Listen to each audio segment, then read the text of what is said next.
Carthage, Texas, November 19th, 1996. It's about 10 in the morning. Marjorie Nugent walks down the hallway of her mansion. She's 80 years old. She's a widow. She's also legally blind. She's heading into town. She's got her keys in her hand. She walks through the door that leads into the garage. Her little dog runs up to greet her, tail wagging. Marjorie bends down and puts her hand on the dog's head. And behind her, a man picks up a rifle. It's a .22, a small gun, light. She bought it herself months ago to deal with pests around the property. The night before, he quietly moved it into the bathroom. The one right next to the garage, he fires one shot into her back. She falls face first onto the concrete floor, her hand still on the dog. She's still breathing, heavy, wet. He shoots her a second time, then a third. This one, the barrel is almost touching her body. Then a fourth. The dog runs out into the yard. He wraps her in a white bedsheet, carries her to the deep freezer in the corner of the garage, places her inside and covers her with frozen food, corn, pecans, meat, stacks the packages neatly over her face, closes the lid. That evening, he drives to the local college. He has a rehearsal for a musical. He has the lead role. He sings beautifully that night. Nobody notices anything is wrong. She's going to stay in that freezer for 9 months. 9 months!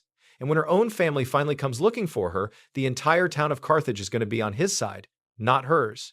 His name is Bernie Tiede, and this is the part of the story nobody really wants to talk about. Not the murder itself, the town, because today I'm going to show you something really uncomfortable. I'm going to show you how an entire community can quietly decide not to notice a murder. How the victim's own cousin watched it happen and said nothing. How Hollywood literally walked into a Texas courtroom and changed a life sentence. And I'm going to show you where Bernie Tiede is right now in a federal lawsuit you've probably never heard of, leading 85,000 Texas prisoners in a fight against the heat. The man who put a woman in a freezer for 9 months is now suing the state of Texas for cooking people alive. I couldn't make this up if I tried. So let's start at the beginning. Let's start with the town. Carthage, Texas, Panola County, about 150 miles east of Dallas, right near the Louisiana border. Population back then was around 6,500 people. Piney woods, pickup trucks, churches on every other corner, BBQ joints with signs out front that say things like, "You kill it, I'll cook it." Texas Monthly actually put that detail in print. That was a real sign. In 1995, Carthage was voted one of the 100 best small towns in America. It's a church town. It's a gossip town. Everybody knows everybody. Everybody has an opinion about everybody else. Everybody has a reputation. Nothing stays a secret for long, except as it turns out, the things they really don't want to know. Into this town, in 1985, walks a 27-year-old man named Bernie Tiede. Bernie was born in Abilene, Texas, back in 1958. His family was German and Ukrainian on his father's side. When Bernie was 3 years old, his mother died in a car accident. His father was driving. His father never forgave himself. He started drinking heavily, and when Bernie was 15, his father died too. So by the time Bernie arrives in Carthage, he's essentially alone in the world. He takes a job at Hawthorne Funeral Home as an assistant funeral director. And I know that sounds like a strange job for a 27-year-old, but here's the thing about Bernie Tiede. He was really, really, really good at it. Because Bernie wasn't just a mortician, he was a performer. Everything Bernie did in life was a kind of performance. He drove around town in a white Lincoln Continental. When he wasn't wearing funeral black, he wore bright Tommy Hilfiger. Loud colors, big smile, always waving. He knew everyone's name, everyone's birthday, everyone's kids' names.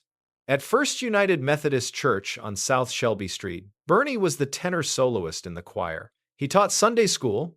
When the pastor was sick, Bernie gave the sermon.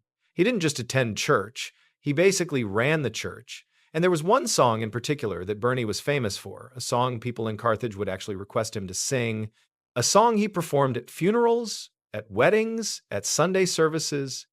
Amazing Grace. Remember that song, because that song is going to come back. It's going to come back in ways you can't even imagine yet. Bernie also worked with Panola College. He directed musicals. He starred in them. He bought instruments for the music department. He gave scholarships. He sponsored Little League teams. He led the Boy Scouts fundraising drive. He was everywhere. When a local trophy shop was about to close down, the owner was a single mom who didn't know how she'd feed her kids. Bernie just bought the trophy shop, just like that. Kept it running with his own money. That's what people thought anyway. He was the nicest man in Carthage. Ask anybody. The district attorney would later say you could walk down Main Street and not find a single person with a bad thing to say about Bernie Tiede. Not one. Now, there was one other thing about Bernie that the whole town kind of knew but didn't talk about. Bernie was gay. He wasn't out, not officially. But this is a small Methodist town in East Texas in the 1980s. People noticed, people whispered. Nobody said it to his face. It was one of those things that a whole town agrees silently to not see, which, as you're about to discover, is kind of the pattern here. In Carthage, there were a lot of things the town agreed not to see. At work, Bernie had a specialty. He was exceptionally good with grieving widows. He would stand next to them at the funeral, hold their hand, walk them to the grave, walk them back to the car. Make sure they weren't alone. And then, and this is the important part, he would check on them afterwards. Bernie would stop by their houses in the days and weeks after the funeral. He'd bring them bath salts.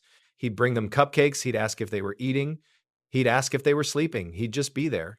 For an 80-year-old widow whose husband of 50 years just died, whose kids lived 2 states away, whose friends were also old and dying, this was the kindest thing anybody had ever done for her. And Bernie did it a lot, with a lot of widows. There was one widow in particular, an elderly woman named Gracie Duke, who complained about bone pain one day. Bernie felt so bad for her that he drove her all the way from Carthage, Texas to Hot Springs, Arkansas, just so she could sit in the mineral baths. That's about a 7-hour drive one way. Who does that for somebody else's grandma? Bernie did. Bernie did that. And in March of 1990, Bernie was going to meet the widow that would change everything, the richest widow in Carthage, Marjorie Nugent. Marjorie Ann Nugent was born in 1916 in a tiny town just outside Carthage. Her dad ran a grocery store. Regular family. She went to Louisiana Tech, and that's where she met a young man named R.L. Nugent. Everyone called him Rod, who had just graduated with an electrical engineering degree. They got married in 1937. Rod took a job with Magnolia Oil, which eventually became Mobile, and for the next 40 years, they moved everywhere: Louisiana, New Mexico, Texas. They lived in Midland for 12 years, where they raised their only child, a son, Rod Jr. By the time Rod Sr. was ready to retire, he wanted to bring his wife home, back to Carthage. But Rod Nugent didn't come back as a regular retiree. He came back with 40 years of oil company money and a plan. In 1989, Rod bought controlling interest in the First National Bank of Carthage. He literally bought the bank. And then he and Marjorie built a house on 12 acres just outside of town, at 133 County Road 490. In a subdivision called Wildwood Estates, they called the house Stillwood, 10,200 square feet of stone and glass, 4 bedrooms, 5 bathrooms, an attached garage so large, over 1,000 square feet, that it had its own separate storage area, a full stone wall around the property, electronic gates at the entrance. This was Carthage's closest thing to a castle. And inside that castle, in the corner of the garage, was a 16 cubic foot chest freezer, sitting next to the cars, for storing meat and produce after hunting season. Remember that freezer? That freezer is also going to come back. Here's the problem, though. The Nugents had money, somewhere between $5 and $10 million. But Marjorie didn't have friends, let's be honest. The people of Carthage did not like Marjorie. One guy described her by saying she held her nose so high in the air that if she held it any higher, she'd drown in a rainstorm. She had a reputation for being sharp, cold, particular. She didn't even let the yard man step inside the house. She'd stopped talking to most of her sisters. She had a complicated relationship with her son and his kids. We'll come back to that because the family side of this story is very different from what Hollywood later told you. But here's the part that almost nobody talks about. Marjorie Nugent was legally blind. She could see barely, but not well enough to drive by herself, not well enough to read her own mail, not well enough to read a bank statement. She was 80 years old. Her husband of 53 years had just died. She couldn't see, and she lived alone in 10,000 square feet of stone. I want you to pause on that for a second, because the rest of this story depends on that one fact. A lonely, elderly, visually impaired woman with about $10 million, living alone in a castle in a town where nobody particularly liked her. You could not design a more perfect target if you tried. And then, in March of 1990, Rod Sr. had a heart attack and passed away. The funeral was handled by Hawthorne Funeral Home. The body was prepared by their 32-year-old assistant funeral director, Bernie Tiede. He embalmed Rod Nugent's body. He arranged the flowers. He stood beside Marjorie at the gravesite. He noticed she was cold and lent her his coat in the cemetery. And at the memorial service, In the little chapel, the congregation was asked to stand and sing a hymn. Bernie sang the solo. The song was Amazing Grace. That was March 1990. A few days after the funeral, Bernie did what Bernie always did. He drove out to Stillwood to check on the widow, just to make sure she was okay, just to see if she needed anything. And within a few months, he was there almost every day, bringing coffee in the morning, reading her mail to her, because remember, she couldn't read it herself. She started needing him. Then she started wanting him around all the time. He'd take her to the grocery store. He'd take her to restaurants. He'd hold her arm as they walked through town because she couldn't see where she was going. Some townspeople thought it was sweet, a young man taking care of a lonely old lady. Some townspeople thought something else entirely. There were rumors, a lot of rumors. Was Bernie trying to seduce her? Was she trying to seduce him? Were they sleeping together? Nobody could really answer those questions. But one of her longtime accountants would later testify in court that he was sitting at Marjorie's desk going over her taxes. When Bernie walked out of her bedroom, putting his coat on, Marjorie stood up and kissed him on the mouth. Then she turned and looked at the accountant like she was daring him to say something. He didn't say anything. That's the running theme of this story. Nobody said anything. Then, in 1991, about a year after Rod's funeral, Marjorie did two things that changed everything. First, she gave Bernie full power of attorney, the legal right to sign checks on her bank accounts, the legal right to move her money, the legal right to act on her behalf in almost any matter. And second, she changed her will. She took her son Rod Jr. out of it entirely. She took her grandchildren out of it entirely. And she named one person as the sole heir to everything she owned, Bernie Tiede. $10 million. All of it. Her son didn't find out until later through lawyers. Her family tried to fight it. She refused to speak to them about it. She told her attorney that Bernie was the only person in the world who actually cared about her. And by 1993, Bernie quit his job at the funeral home. He was working for Marjorie full-time now. Her personal assistant, her bookkeeper, her business manager, her travel companion, and for the next 3 years, Bernie and Marjorie were inseparable. They traveled, Washington, D.C., Baltimore. A cruise down the East Coast, Germany, England, Scotland, Wales, Egypt. They actually went to the pyramids. And every year, they went to New York to see Broadway shows. Bernie loved Broadway. He knew every song from every musical. He'd sing them driving down the highway. Marjorie would just listen, smiling. Back home in Carthage, Bernie started spending Marjorie's money a different way. He told people he'd done well in his own investments, and he liked to share his blessings with the community. He was giving a lot of money away, and people accepted it. Nobody asked too many questions about where a 30-something mortician suddenly got all this cash. He bought cars for people. Actually bought them new cars, at least 10 of them over the years, told them to pay him back whenever they could. He bought a house for a struggling young couple in town who couldn't afford one themselves. He pledged $100,000 to First United Methodist Church, his church, for their new building campaign. He paid for scholarships for kids at Panola College. He bought thousands of dollars of musical instruments for the college music department. He bought that Western wear store on the town square. He bought an aviation company at the local airport. He even paid for himself to get a pilot's license. And then he bought a plane. All told, later investigators from the Texas Attorney General's office would calculate that Bernie Tiede moved at least $3.8 million out of Marjorie Nugent's accounts and into his own, $3.8 million. And he wasn't just taking it, he was hiding it. He was forging the deposit slips. Whenever Marjorie would ask about her finances, he'd hand her a fake deposit slip showing money coming into her account. The numbers looked fine. She never questioned it. Because, again, she was legally blind. She was looking at fake paperwork held up in front of her by a man she trusted completely. Now, I want you to stop for a second and really think about what's happening here. Because this is where the story stops being just about Bernie, and it starts being about Carthage. Because Bernie wasn't doing this in secret, he was doing it out in the open. The whole town was receiving the benefits. The church was cashing his checks. The college was taking his scholarships. The families getting free cars were driving them around town. And nobody, literally nobody, asked where it was all coming from. A 30-something funeral home assistant does not have $1 million to give away. Everybody had to know on some level that something was off. Marjorie's cousin, a woman named Ruth Cockrell, who was also a widow, who also lived in Carthage, Ruth, knew something was wrong. She noticed that Bernie was always at the house. She noticed that Marjorie had stopped calling her own sisters. She noticed that if anybody called Stillwood, Bernie was the one who answered. Ruth had real suspicions.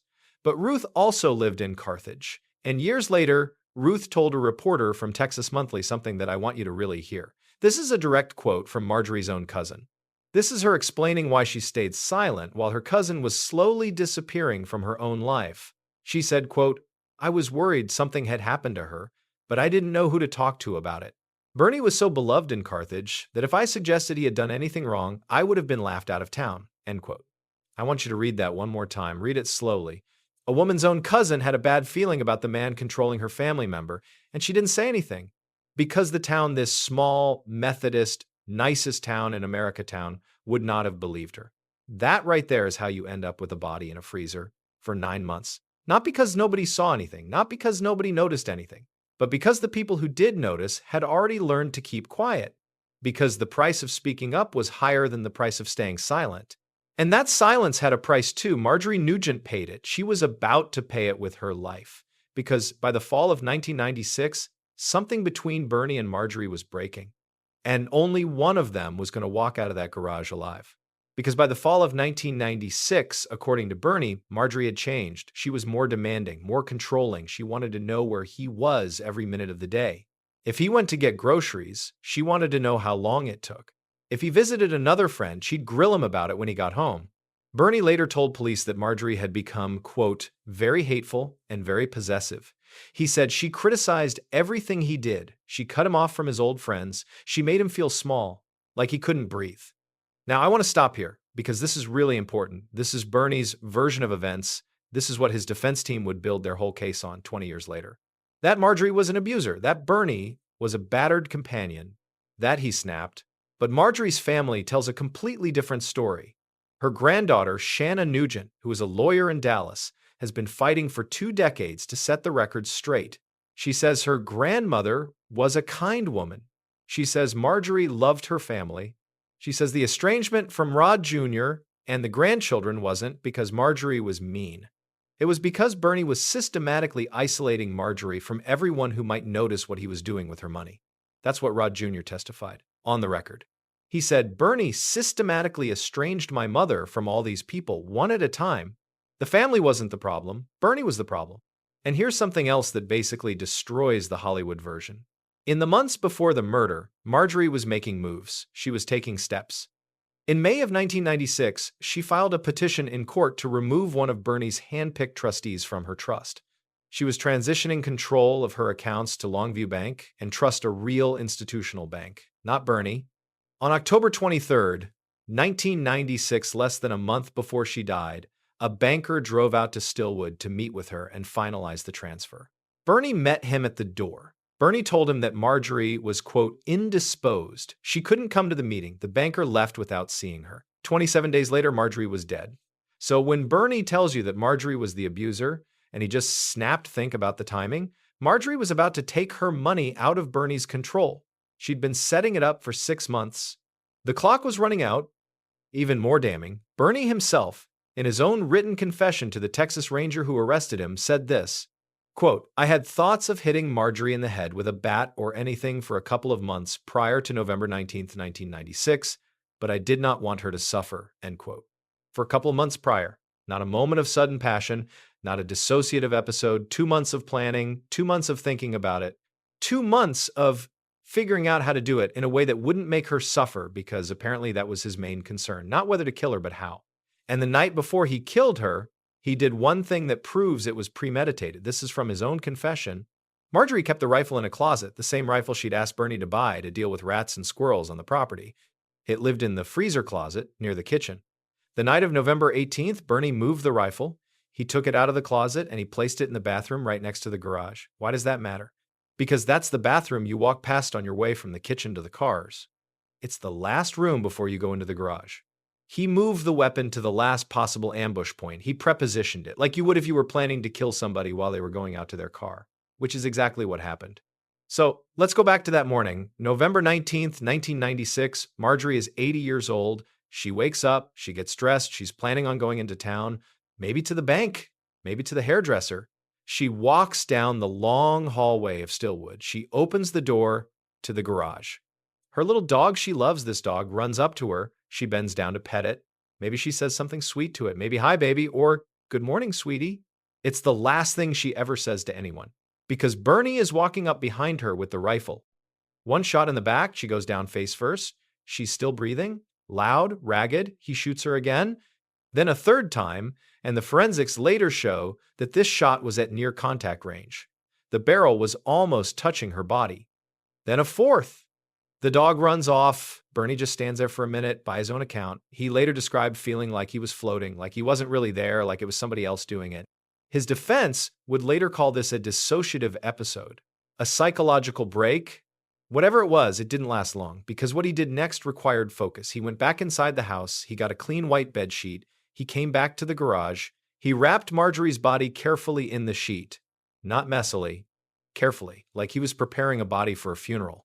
Which, remember, is exactly what he was trained to do. He had been preparing bodies for 7 years. He knew how to handle a corpse. He knew how to move one without leaving a mess. He lifted her up. She was a small woman and carried her to the chest freezer in the corner of the garage. He opened the freezer. It was already full of food. Packages of corn, bags of pecans from the trees on the property, cuts of meat from hunting trips wrapped in white butcher paper. Bernie didn't clear the freezer out. He placed Marjorie inside, wrapped in the sheet, and he packed the food back in, around her and on top of her. Then he closed the lid, and that's where she stayed for the next 9 months, underneath bags of corn and pecans and frozen venison, in a freezer in her own garage, while her life, her money, her accounts, her house, her name kept going. That same evening, November 19th, 1996, Bernie drove to Panola College. He had a rehearsal for a musical. He had the lead role. Witnesses would later say Bernie was in a great mood that night. He was funny. He was sharp. He hit every note. Nobody at the rehearsal noticed anything different about him. Nobody in Carthage noticed anything different about him for the next 9 months. The man who had just shot an 80-year-old woman in the back 4 times went back to his normal life, sang in the choir, taught Sunday school, led the Boy Scouts fundraiser, bought groceries. The day after the murder, November 20th, 1996, Bernie wrote a check from Marjorie's account for $20,000. The check was made out to a company called Beta Tau Systems. Beta Tau Systems was an entity that Bernie himself controlled. $20,000 moved from Marjorie's account to Bernie's account the day after he killed her. On December 3rd, he wrote another check, $30,000. Same company, same destination, Bernie's pocket. These are the checks the Nugent family would later release as evidence, because the family says and handwriting experts would eventually agree Bernie forged Marjorie's signature on both of them. Marjorie had been dead for less than 24 hours when her first signature was forged. So much for the dissociative episode. Now here's where it gets really dark. Because Bernie had a problem. Marjorie was a well-known woman in Carthage. Yes, she was unpopular. Yes, people avoided her, but she existed. She had a sister. She had a son. She had stockbrokers. She had accountants. She had doctors. People would notice if she was just gone. Bernie needed a cover story. And for 9 months, he told one. It evolved. It changed. He kept adjusting it as the months went on. At Thanksgiving, 1996, 4 days after the murder, Bernie told the people who called the house that Marjorie had gone to visit family in Ohio. She'd be gone for the holiday. At Christmas, same story. Ohio, visiting relatives. In February of 1997, when Marjorie would normally have been showing up at her bank to handle some year-end business, Bernie said she was sick. A bad cold. She didn't want to come out. By spring, the story changed again. Now Marjorie was bedridden. She'd had a stroke, Bernie said. She couldn't speak. She couldn't write. She definitely couldn't come to the phone. She was being cared for at home by Bernie himself, who was with her day and night. By early summer 1997, the story changed one more time. Marjorie had been moved to a nursing home, Bernie said, in another town. She didn't want visitors. She was embarrassed by her condition. She didn't want anyone to see her the way she was now. And by July, when a sheriff's deputy finally came around asking questions, Bernie had one final version. Marjorie was in a hospital in Temple, Texas, way down near Austin. She had Alzheimer's. She'd been admitted under an assumed name to protect her privacy. She was in very bad shape, probably dying.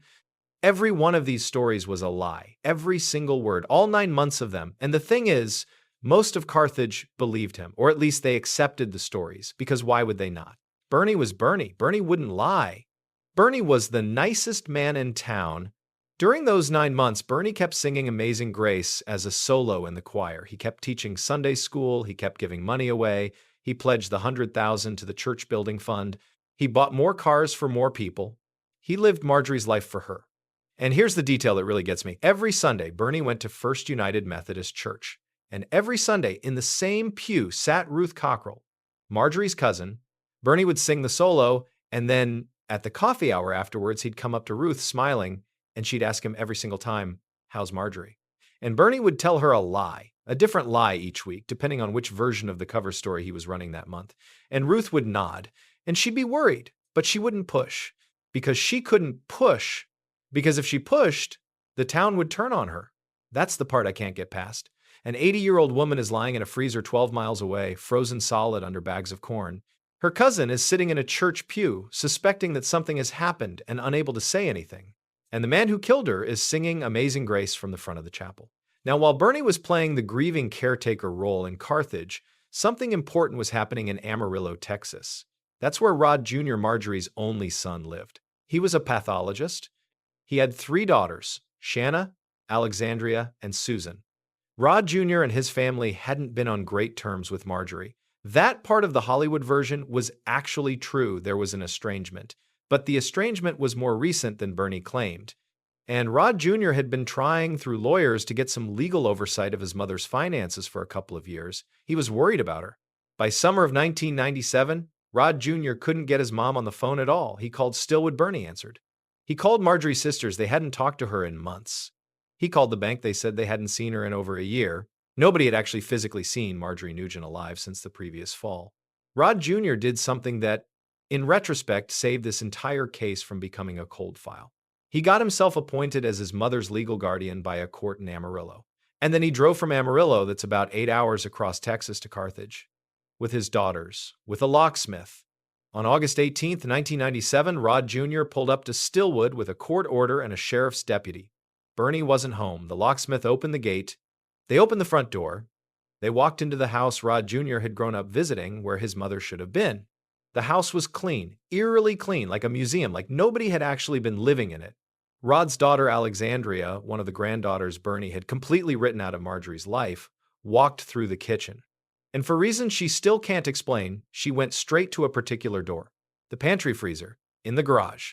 Alexandria told the story later. She said she just had a feeling. She opened the lid, and she saw packages of frozen corn, bags of pecans, wrapped cuts of venison, normal stuff. She started to close the lid, and then, between 2 of the packages, she saw a patch of something white, fabric, a sheet. And between the folds of the sheet, she could see what looked like a face, her grandmother's face. Alexandria says she doesn't remember what happened next. She says she blacked it out. The deputy was standing right behind her. He saw it too. Marjorie Nugent had been frozen so solid for so long that her body had to be removed from the freezer and allowed to thaw for 2 full days before the medical examiner could perform the autopsy. 2 days. That's how long she'd been frozen. When the autopsy was finally done, they recovered 4 .22 caliber bullets from her back and her torso. The whole town found out within hours because, again, this is Carthage. Nothing stays a secret. The police came looking for Bernie. They found him at home. He didn't run. He didn't even really resist. He seemed, according to the arresting officers, relieved, like something heavy had just been taken off his shoulders. At the sheriff's office, Bernie gave a full confession. He told them everything. He told them about moving the rifle. He told them about shooting her 4 times. He told them about wrapping her in the sheet. He told them about the freezer. He told them about the checks. He wrote it all down in his own handwriting. And when the Texas Ranger asked him why he'd done it, Bernie just looked at him with this blank expression, like the answer was obvious. And he said that Mrs. Nugent had become very hateful and very possessive. Like that explained it. Like that was all anyone should need to know. He was charged with murder on August 20th, 1997. And here's where we hit the part that still blows my mind every time I read about it. Because at this point, you would think the town of Carthage would turn on Bernie. You'd think there'd be outrage. You'd think people would be disgusted. They weren't. They weren't disgusted. They rallied around him. Within days of his arrest, women from the church started bringing baked goods to the Panola County Jail. They brought him home-cooked meals. They brought him clean clothes. They brought him little notes of encouragement. The district attorney, a man named Danny Buck Davidson, was sitting at his regular table at Daddy Sam's BBQ, having lunch with a Texas Monthly reporter named Skip Hollandsworth. And as they're talking about the murder, other diners kept coming up to the DA's table, not to congratulate him on the arrest, to ask him to let Bernie go. One woman told the DA, quote, "Bernie's a sweet man, Danny Buck. He's done a lot of good things for this town. He's given poor kids money to go to college and everything." Another customer said, "You got to admit, nobody could sing Amazing Graces like Bernie could." The DA put his fork down. He tried to keep his voice calm. He said, "Now, y'all know that Bernie confessed, don't you? He came right out and told a Texas Ranger that he shot Mrs. Nugent 4 times in the back and stuffed her in her own deep freeze." And the townspeople just kind of looked at him and kept asking him to let Bernie go. This is what I mean when I say the town agreed not to see. Because look at what they were doing. A man had just confessed in writing, on the record, to law enforcement to murdering an elderly woman with 4 gunshots to the back. And the town's response wasn't how horrible. It was, well, you know how she was. The pastor of First United Methodist Church, Reverend E.B. Beasley, actually preached a sermon the Sunday after Bernie's arrest. The title of the sermon was, and I'm not kidding, "When Life Doesn't Make Sense." He passed out printed copies to reporters. In the sermon, he said, quote, "No matter what the truth is, Bernie will need our prayers. He needs to be with God, and he needs to know that we are with him." The pastor of the church that Marjorie Nugent herself had attended, the same church that had just cashed a $100,000 check from Bernie that came from Marjorie's stolen money, that pastor was asking his congregation to pray for the killer. Not for the victim, for the killer. The DA had a real problem. He had an airtight case, a confession, a body, a weapon, a motive, forged checks, a pattern of financial abuse, but he couldn't get a jury. Not in Panola County, not in Carthage. Too many people loved Bernie. Too many people had taken Bernie's money. Too many people sang next to Bernie in that choir. So the DA did something unusual. He petitioned the court for a change of venue. He asked for the trial to be moved to another county one where people hadn't gotten free cars from Bernie. The judge agreed. The trial was moved 50 miles west to San Augustine County. And the trial itself began in January of 1999. And even there, even outside of Carthage, the defense was something. Bernie's original lawyer, a man named Clifton Scrappy Holmes, tried to argue that Bernie had snapped, that there was a dissociative moment, that Bernie was essentially not himself when he pulled the trigger. But Holmes didn't have the one piece of evidence that would have made that argument work. He didn't know because Bernie hadn't told him that Bernie had been sexually abused as a child for years by his own uncle, starting when Bernie was 12 years old. Bernie had kept that secret his entire life. He didn't tell his lawyer. He didn't tell the psychiatrist hired to examine him. He didn't tell the jury. So the dissociative defense didn't hold up. The judge ruled that most of the psychiatric testimony had to be kept from the jury because the defense couldn't show a triggering trauma. The jury got the facts, the confession, the forged checks, the premeditation, the body in the freezer. They deliberated for about 2.5 hours. They found Bernie Tiede guilty of first-degree murder. He was sentenced to life in prison. He was 40 years old. He was sent to the Texas Department of Criminal Justice. He began his sentence at the Telford Unit up in New Boston, Texas. And that if this were a normal story would be where it ends. But this isn't a normal story. Because in Austin, Texas, a filmmaker was about to read a magazine article, and that filmmaker was about to make a movie. And that movie was going to do something that almost no movie has ever done in American history. It was going to walk into a courtroom and change a sentence. Let me tell you how Hollywood got involved in the case of Bernie Tiede, and how a sentence that should have been permanent, a life sentence for a cold-blooded, premeditated murder, came apart piece by piece because of a film you've probably actually seen. In January of 1998, a full year before Bernie's trial even started, Texas Monthly Magazine published a long-form article about the case. The writer was a journalist named Skip Hollandsworth. The article was titled "Midnight in the Garden of East Texas." And it was brilliant. It was also, as it turned out, a problem because Hollandsworth wrote the article the way the town of Carthage told it. The meanest woman in town, the lovable mortician, the shocked community, the surreal comedy of a body in a freezer for 9 months. He wasn't lying. He was just writing what he heard, and what he heard mostly was Bernie's side of the story. The article got a lot of attention. One of the people who read it was an Austin-based filmmaker named Richard Linklater. You might know his work. He made Dazed and Confused. He made Before Sunrise and its sequels. He made Boyhood. He made School of Rock with Jack Black. Linklater is a real Texas guy. He lives in Austin. He grew up in Huntsville. Linklater read Hollandsworth's article, and he saw a movie. He saw the comedy of it, the dark Southern Gothic humor, the town gossips, the meanness of Marjorie, the sweetness of Bernie. It took him over a decade to put the movie together, but in 2011, the film was finally released. It was called Simply Bernie. Jack Black played Bernie Tiede, Shirley MacLaine played Marjorie Nugent, Matthew McConaughey played the district attorney, Danny Buck Davidson. It was a dark comedy, not a drama, not a true crime documentary, a comedy about a murder. Before filming, Jack Black actually went to the Telford unit and met with Bernie in prison to prepare for the role. The movie has a lot of the real townspeople of Carthage in it. Real people, not actors. Sitting on porches in coffee shops, on the hoods of their cars, telling stories about Bernie. And they're funny, they're charming, they all love him.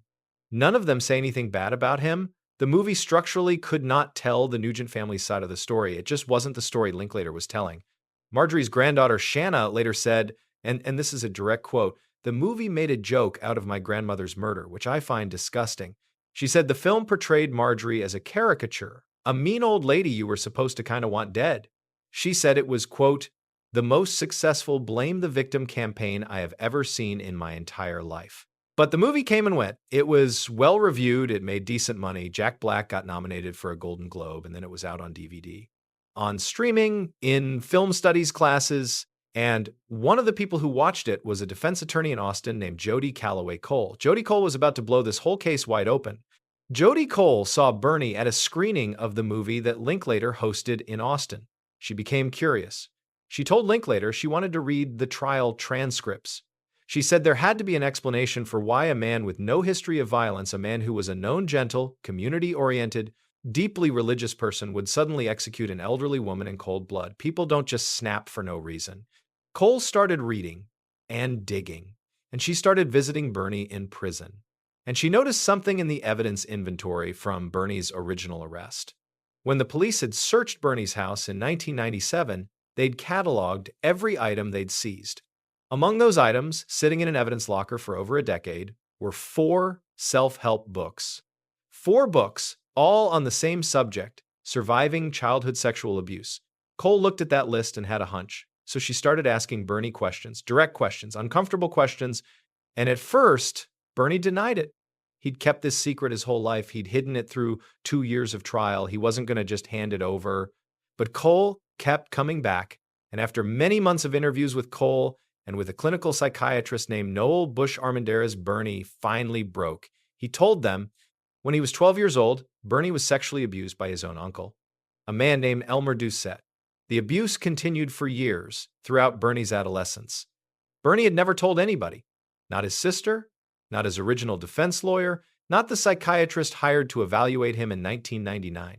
Cole hired a prominent forensic psychiatrist from Houston named Richard Pesikoff to interview Bernie in prison. Pesikoff came back with a report that would become the foundation of the entire appeal. Pesikoff concluded that Bernie's ability to compartmentalize the childhood abuse had been, quote, overwhelmed by the repeated and extensive psychological abuse he suffered from Mrs. Nugent. Pesikoff said that on November 19, 1996, Bernie had experienced a, quote, psychological dissociative experience. In his own body, but not really. Acting, but not really present. Cole took the Pesikoff report to the district attorney, to Danny Buck Davidson, the same DA who had successfully prosecuted Bernie in 1999, the same DA who was played by Matthew McConaughey in the movie. Davidson read the report.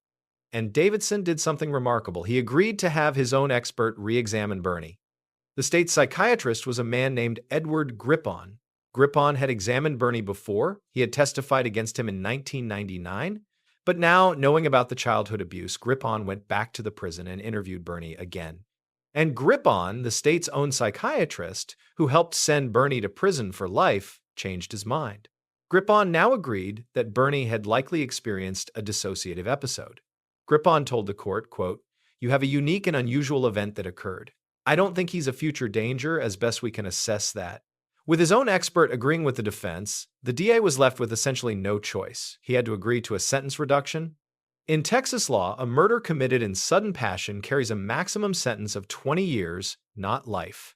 If Bernie had been convicted under sudden passion back in 1999, he would have been out of prison years ago. Davidson, the DA, told the press that if the jury had known what he knew now, they never would have sentenced Bernie to life.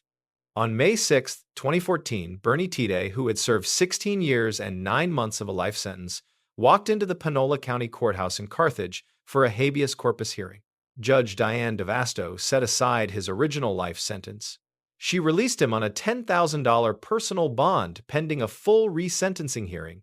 There were conditions. He had to surrender his passport. He had to stay within the Austin area. He had to work as a legal clerk for Jodi Cole.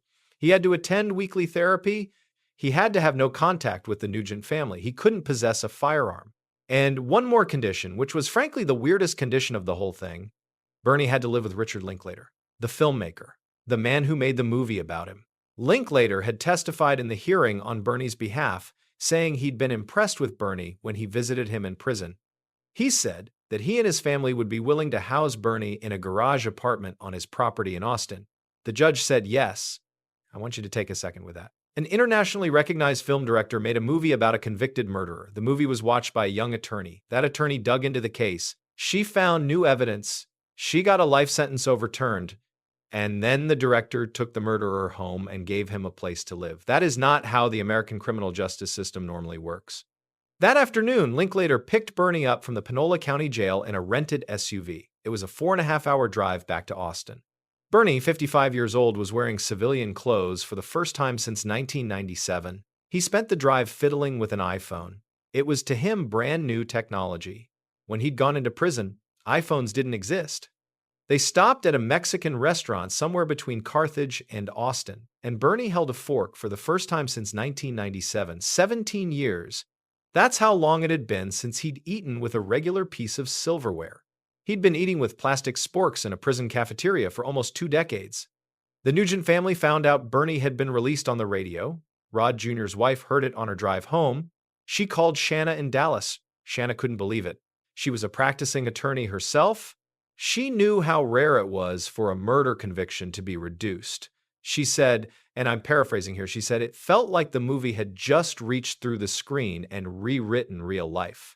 Shanna told a reporter, quote, I feel like we're forgetting my grandmother in all of this. I miss her every day and want justice for her. And this didn't feel like justice. This isn't fiction for me and my family. This is real life. The family immediately hired their own lawyer and started filing motions to try to put Bernie back behind bars. That fight was going to take 2 years. Meanwhile, Bernie settled into life in Austin, and by all accounts, he settled in pretty well. He worked as a legal clerk for Jodi Cole at her law office. He went to weekly therapy at an Austin nonprofit called Safe Place. His therapist there was a licensed counselor named Lee Ann Cameron, who ran a group for men who had survived sexual abuse. Bernie joined that group in July of 2014, 2 months after his release. Cameron later testified that Bernie became, quote, a core member of the group. He didn't miss sessions. He talked about his experiences. He helped other men open up. In the evenings, he joined a men's chorus in Austin, because of course he did. Bernie was a performer. He needed to sing. He started attending a Methodist church in Linklater's neighborhood. At Christmas, he dressed up as Santa Claus and handed out presents to the neighborhood kids. And he went to work as a volunteer for 2 different nonprofit organizations focused on improving conditions for Texas prison inmates. That last detail is going to matter a lot in a minute. People in Austin who met Bernie during those years said he was, and I'm paraphrasing, multiple accounts, one of the gentlest people they'd ever encountered. He hugged well-wishers on the street. He didn't drink. He didn't do drugs. He didn't break any laws. He remembered everyone's birthday. He was once again the nicest man in town, a different town this time, but the pattern was exactly the same. And in April of 2016, nearly 2 years after his release, the Texas Court of Criminal Appeals sent Bernie's case back for a full resentencing trial. The trial was held in Henderson, Texas, and Rusk County. The DA's office in Carthage had to recuse itself because of conflicts of interest. The case was handed to the Texas Attorney General's office. The lead prosecutors were 2 assistant attorneys general, Lisa Tanner and Jane Starnes. They were career lawyers. They had prosecuted a lot of murder cases. They were not interested in a Hollywood-friendly outcome. And for 3 weeks, the courtroom in Henderson became a battle between 2 completely different versions of Bernie Tiede. On one side, the defense called more than 80 witnesses. Not exaggerating, 80. They brought in the men's chorus. They brought in the therapist. They brought in Linklater. They brought in Bernie's neighbors in Austin. They brought in Jodi Cole's other clients. They brought in people who'd hugged Bernie at the grocery store, all of them saying Bernie is reformed. Bernie is not a danger. Bernie has done his time. On the other side, the prosecution brought in financial investigators. They put up giant blown-up images of Marjorie's bank statements. They walked the jury through 123 transactions, one by one, the forged deposit slips, the Beta Tau systems checks, the check written the day after the murder for $20,000. A financial specialist from the Attorney General's office named Stephen Thompson testified that he had calculated at least $3.8 million moved from Marjorie's accounts to Bernie's accounts. A forensic expert testified that at least one of the 4 gunshots had been at near contact range. Point blank, the gun almost touching her skin? The prosecutor called Bernie's operation, quote, a one-person Ponzi scheme. The prosecution did not call most of Marjorie's family to testify during their case in chief, just one family member, her cousin, Ruth Cockrell, the same Ruth who had been too afraid to say anything in the 90s. By 2016, she wasn't afraid anymore. She took the stand. She told the jury what Bernie had done to the town, what Bernie had done to her cousin. Marjorie's granddaughter, Shanna, also got to speak during victim impact statements. She stood in that Henderson courtroom, a grown woman, a lawyer, a mother, and she looked directly at Bernie Tiede, and she said 5 words, clear and steady. She said, "You are nothing to me." And Bernie cried. He cried a lot during that trial, but those 5 words were the ones that broke him. The jury deliberated for a day. They came back with a sentence, 99 years to life, not the 20 years the defense had asked for, not the sudden passion maximum, 99 to life, the harshest sentence they could give. Even with all the therapy, all the sexual abuse evidence, all the character witnesses, all the Hollywood connections, the jury looked at the facts and said, no, he goes back. Bernie was taken back into custody on the evening of April 22, 2016. He was 57 years old. He had been free for 2 years. He was sent back into the Texas prison system, back to the Texas Department of Criminal Justice. And that was supposed to be, finally, the end. But it wasn't the end, because Texas prisons have a problem Bernie was about to make very, very famous. Texas prisons, for the most part, do not have air conditioning. Let me say that again, because people who haven't lived in the South sometimes don't understand what it means. Texas prisons do not have air conditioning. As of 2022, only about 31 of the state's 100 prisons had full AC in prisoner housing areas. The rest, the majority, do not. Now, Texas is hot. Summers regularly hit 105, 110 degrees Fahrenheit on the outside, inside a concrete cell, with no ventilation, with metal bunks, with dozens of men in a small area. The temperature climbs even higher. Inmates have reported cell temperatures well over 110 degrees during summer heat waves. People die from this. Advocates have documented dozens of heat-related deaths in Texas prisons over the years. People have heat strokes, they pass out, they have seizures. Elderly inmates, diabetic inmates, inmates on certain medications, they are especially vulnerable. And for decades, the state of Texas did essentially nothing about it.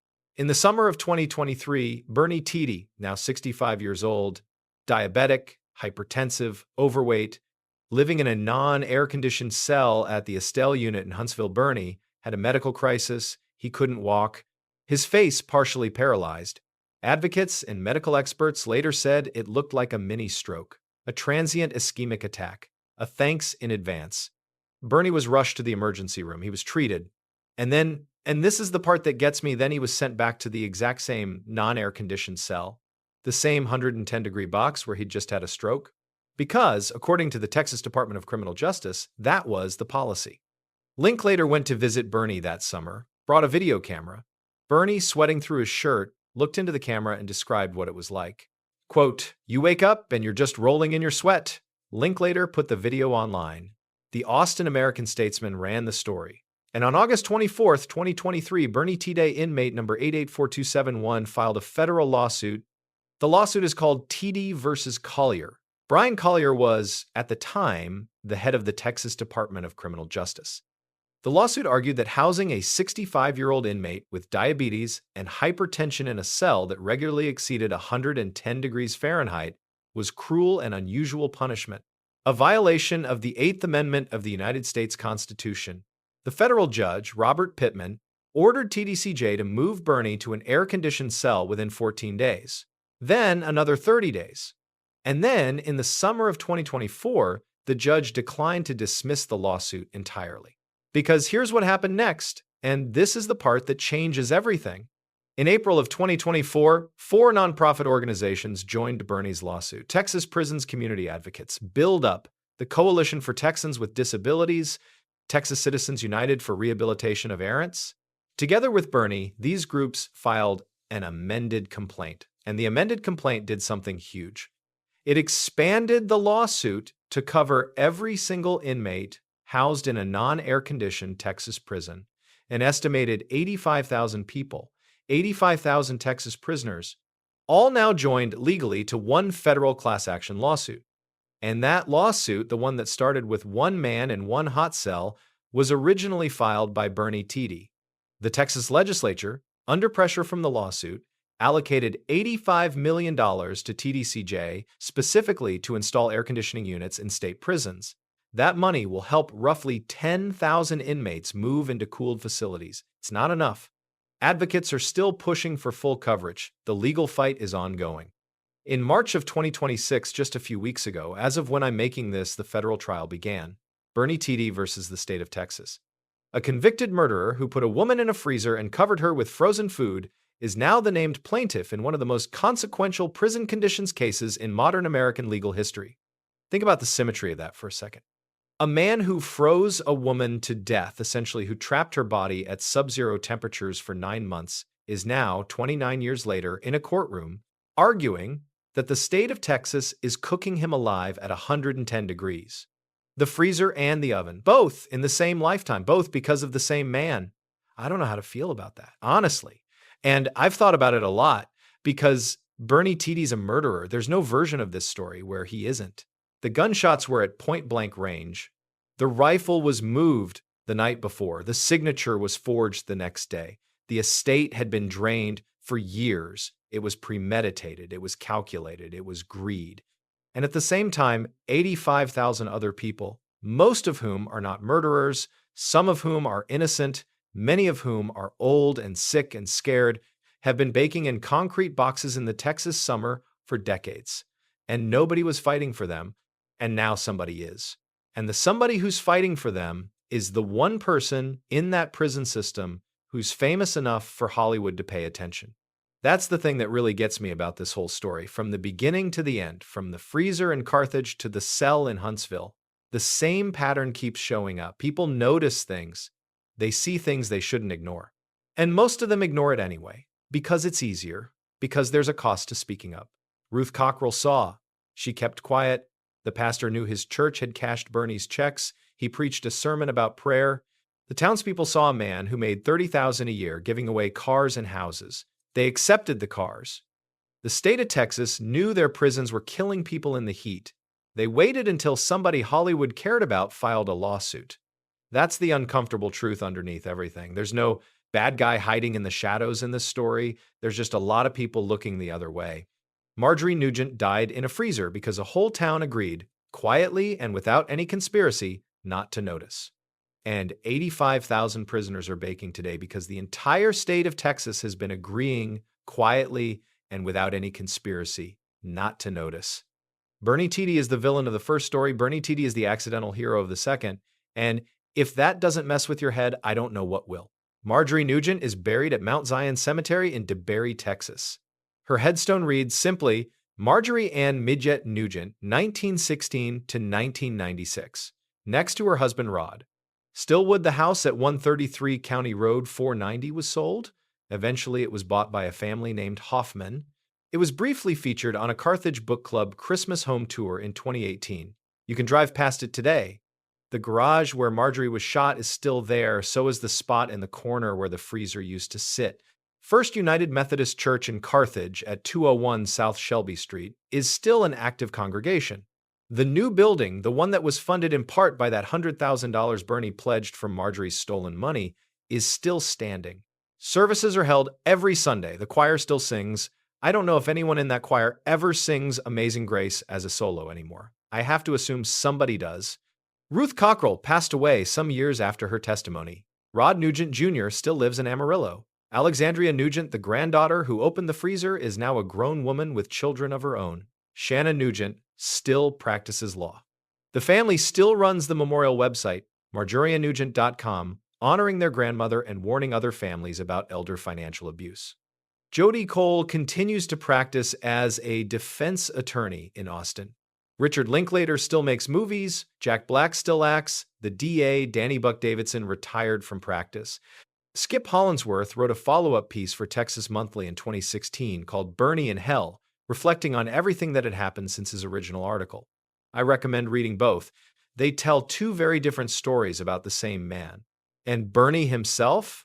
Bernie is at the Estelle Unit in Huntsville, Texas, 67 years old now. He has weekly visitation hours. People from Longview, from Carthage, from Austin still write him letters, still put money in his commissary account. He reportedly helps other inmates, giving them deodorant, shampoo, toothpaste from his own supplies when they can't afford them. Being, in his own way, the nicest man in the prison yard. He is currently waiting for a federal verdict in the case of Tiede versus Collier. Depending on how the court rules, his lawsuit could force the state of Texas to install air conditioning in every state prison. It would be the largest prison conditions ruling in Texas history. Bernie Tiede, the murderer from Carthage, could end up saving lives at a scale most people will never match. And I think about that sometimes. I think about him sitting in his cell, finally with a working air conditioner above his head, while his lawsuit works its way through the courts. And I wonder if he ever thinks about Marjorie. I wonder if he ever thinks about that morning in the garage. The sound of the rifle, the feeling of the cold sheet, the weight of frozen corn on top of a woman's face. I wonder if he ever sings anymore. I wonder if he ever sings Amazing Grace in his cell, the way he sang it at funerals and weddings in Carthage. The way he sang it at Rod Nugent's funeral in 1990, the day he first saw the widow he would later kill. The way he kept singing it for 9 months while her body was frozen in her own garage. The way he sang it in Austin during his 2 years of freedom. There's a line in that song that's been running through my head the entire time I've been making this video. I once was lost, but now am found. Was blind, but now I see. Marjorie Nugent was blind. She paid for that blindness with her life. A whole town was blind, too. They just paid for it in a different way. They paid for it with their silence, with their own souls a little at a time. If you ever find yourself in a town that's very, very sure about who the good guy is, look harder. If you ever find yourself asking, how could no one have noticed? Notice. If you ever find yourself taking a gift from someone and you're not sure where the money came from, ask. Because the price of not asking, as it turns out, can be higher than you can possibly imagine. Marjorie Nugent was 80 years old. She liked her little dog. She liked Broadway musicals. She had 3 granddaughters and a son who loved her even when she pushed them away. She made it to 80 years old in Carthage, Texas, and she died alone in her own garage with her hand still on her dog because the nicest man in town had decided her money was worth more than her life. That's the story. That's all of it. If this video affected you, if you thought about the people in your own life you haven't called in a while, if you thought about the signs you might be missing, if you thought about the town you live in and who gets the benefit of the doubt, do something about it today. Call someone. Ask a question. Notice something. Don't be Carthage in 1996. Thanks for watching. If you made it this far, and I know this was a long one, hit the like button and let me know in the comments what part of this story stuck with you the most. Was it Ruth Cockrell? Was it Alexandria opening the freezer? Was it the pastor's sermon? Was it the AC lawsuit? I want to know, because I'm still trying to figure it out myself. And if you want to see more stories like this, one story's about the quiet parts of famous crimes, the parts Hollywood leaves out, the parts the town tries to forget. Subscribe. I'll see you in the next one. Take care of each other out there, and please, pay attention.